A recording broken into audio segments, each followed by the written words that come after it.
నాకు తెలిసి మరి ప్రస్తుతానికి ఒక 3 నెలలు బయటికి రాకపోయినా తర్వాత కంపల్సరీగా జైలు బెయిల్ మీద బయటకొచ్చినా అది కోర్టులో మరి తప్పుదోవ పట్టించాడు కాబట్టి మరి శిక్ష పడుతది. అది ఎంత అని మనం చెప్పలేం గాని, అది జైలుకెళ్ళాడు అంటే ఇక అయిపోయినట్టే కదండీ! ఇక అతని వ్యవహారం తప్పు చేసి. అవును. ఇప్పుడు తప్పు చేయకుండా జైలుకెళ్ళటం వేరు. అది హ్యాట్స్ ఆఫ్ చెప్తారు ఎవరైనా సరే. హ్మ్. అదే ప్రజల కోసం, క్రైస్తవుల కోసం జైలుకెళ్ళాడురా అంటే అది ఎవడికైనా చూసేవాళ్ళకి కూడా బావుంటది. అతనికి కూడా బావుంటది. ఏ తప్పు లేకుండా క్రైస్తవుల్ని అడ్డం పెట్టుకొని, ఇంత దారుణమైన తప్పు చేసి, ఆ!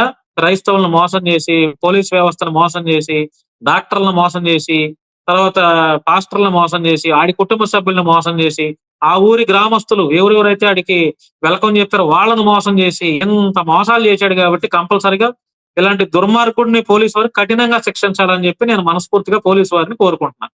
Right.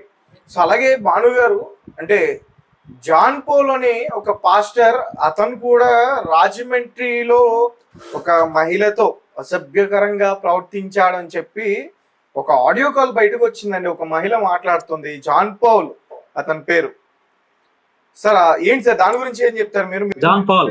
John Paul. John Paul ఏం లేదండి. ఇప్పుడు ఈడు దొరికాడు అభినయ దర్శనం. ఓకే. అన్ని ఆధారాలతో. నెక్స్ట్ ఈ మణికంఠ స్వామి అనబడే ఈ జాన్ పాల్ దొరుకుతాడు. అందులో కొంత టైమే చూస్తా ఉండండి. ఇది అప్పుడు మరలా ఈ వీడియో మనకి అప్పుడు మళ్ళీ ప్లే చేసుకోవడానికి ఉపయోగపడుతది.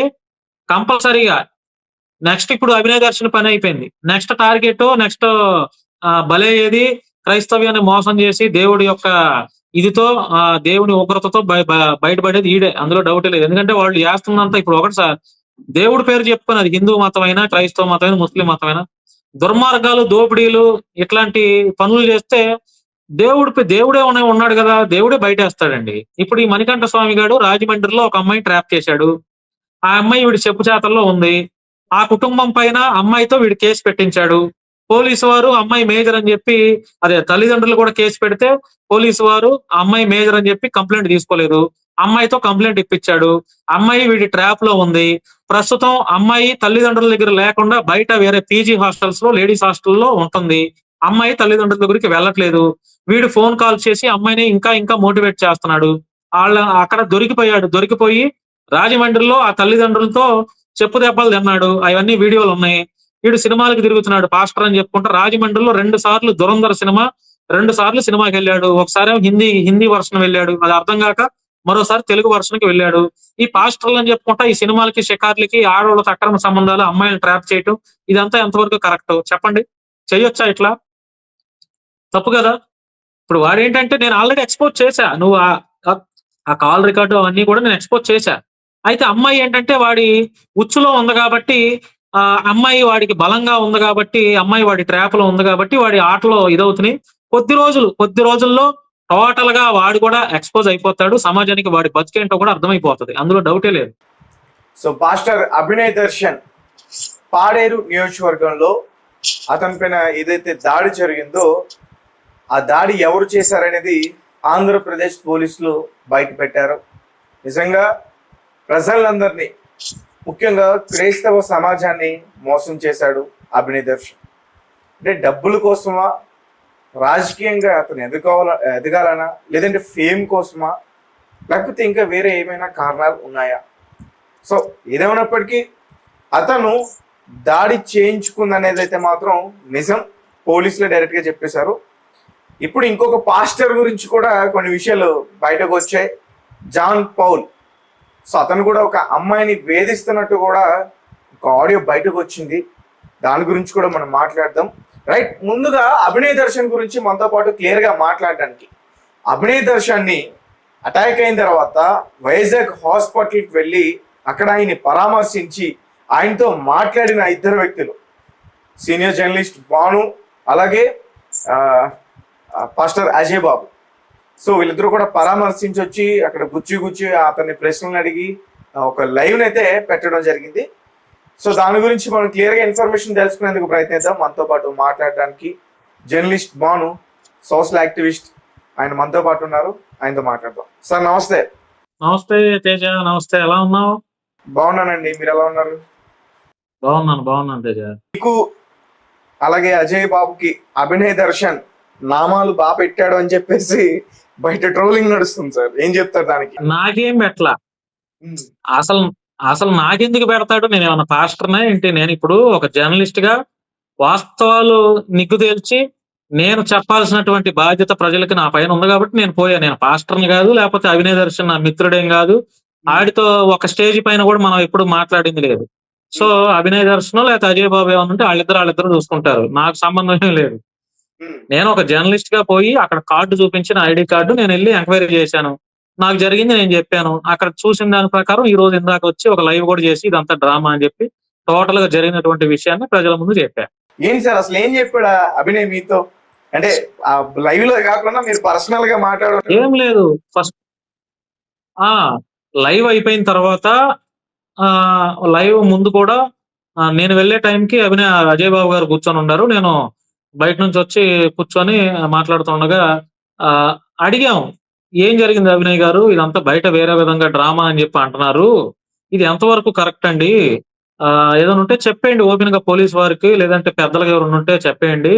ఇది కరెక్ట్ కాదు, బయట చాలా డ్యామేజ్ అయిపోయింది, మీరే డ్రామా ఆడుతున్నారు, మీరే ఇదంతా స్కెచ్ చేసి ఇది చేస్తున్నారు, మిమ్మల్ని నాకు తెలిసి అరెస్ట్ చేస్తారు, మీకోసం ఎవరు కూడా బయట ఏమి స్పందించట్లేదు, పెద్దగా అయితే డ్రామా అని అందరికి అర్థమైపోయింది అని నేను చెప్పాల్సింది చెప్పా. చెప్తే కంగు తిన్నాడు. కొంచెం కంగు తింటాం అంటే అవునా అన్న ఎవరో రావట్లేదా మాట్లాడలేదు అంటే, మరి ఎవరు రావట్లేదు ఎందుకంటే అది ఏమన్నా నిజం అనిపిస్తే అందరూ వచ్చి మాట్లాడతారు.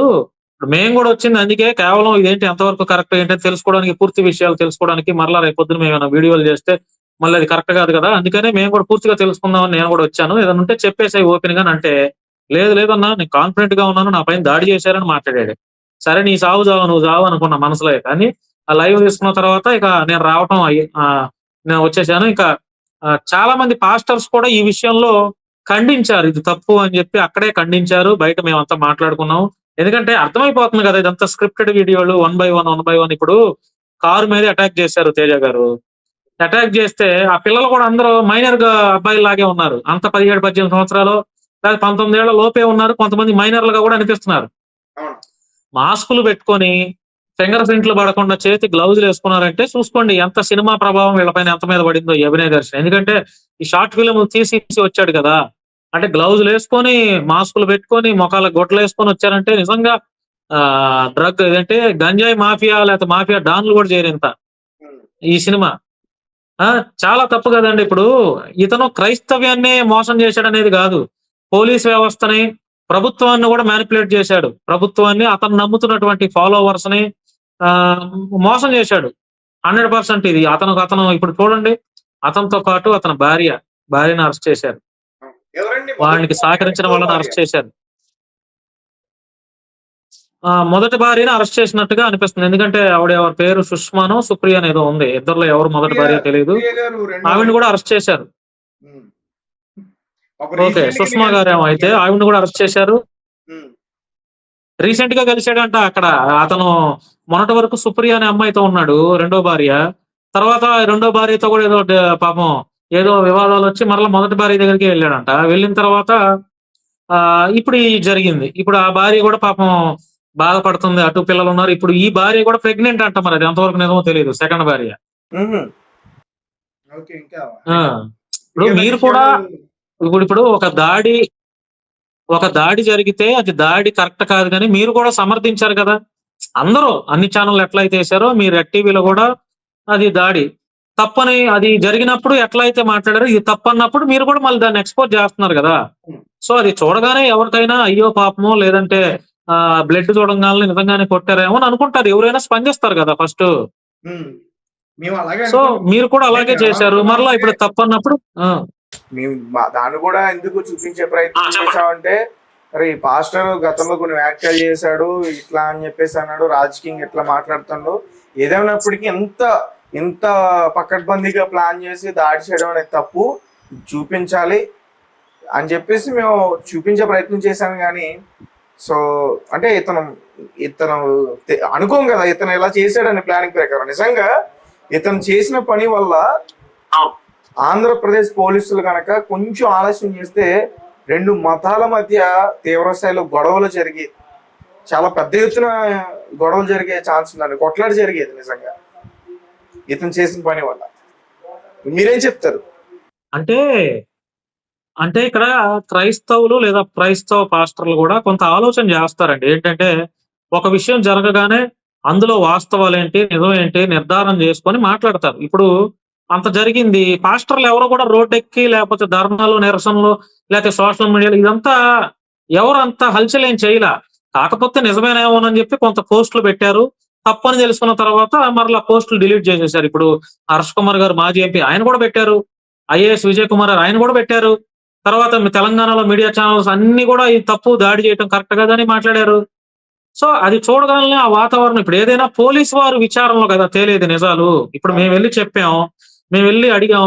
ఒక మీడియా పర్సన్ గా నేను కూడా అడిగినప్పుడు తప్పు ఇదంతా ఏం లేదని కాన్ఫిడెంట్ గా చెప్పాడు. పోలీసు వారి విచారణలో నిజాలు నిగ్గు తేలినప్పుడు మరి అది 100% అర్థమవుతుంది, నిర్ధారణ అవుతుంది. అండ్ అతను ప్రవర్తన వీడియోలు కూడా 1 by 1 రీక్రియేషన్ చేశారు షూటింగ్. అర్థమైపోతుంది. సీక్వెన్స్ లో ఆ, ఆ, అంటే షార్ట్ బై షార్ట్ ఇక్కడ పడుకున్నట్టు ఇక్కడ తర్వాత మళ్ళీ ఇప్పుడు ప్రజలు తప్పు చేసినోడు ఎంత వచ్చి కాళ్ళు చేతులు రుద్దుతూ ఏదో అతను ఒళ్ళో పెట్టుకుని సినిమాలో పెట్టుకుంటారు కదా ఆస్కర్ లెవెల్ అసలు. అంటే పాపం ఆ గిరిజనులు అమాయకులు, అవునండి. ఆ గిరిజనులు అమాయకులు తేజ. పాపం ఎవరినైనా నమ్మారు అంటే గుడ్డిగా నమ్మేస్తారు. పాపం వాళ్ళది ఏముంది కూలీ నాలి చేసుకునేటువంటి గిరిజనులు.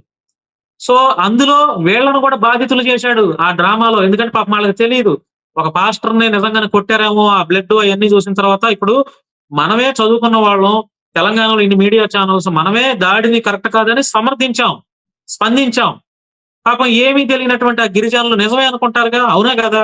సో ఇందులో వాడు ఆ వాళ్ళను కూడా బాధితులుగా చేర్చాడు ఆ ఊరి గ్రామస్తుల్ని. పాపం వాళ్ళేమో ఏడుపుతా ఎడబొబ్బులు పెడబొబ్బులు పెట్టి అయ్యో పాపం అయ్యగారిని కొట్టేశారు, తిట్టేశారు అని వాళ్ళు కారు పిలిపించి కారులో ఎంత డ్రామా అవసరమా వాడికి? నాతో నాతో ఎంత direct మోసం ఇది, గా ఎంత మాట్లాడారు.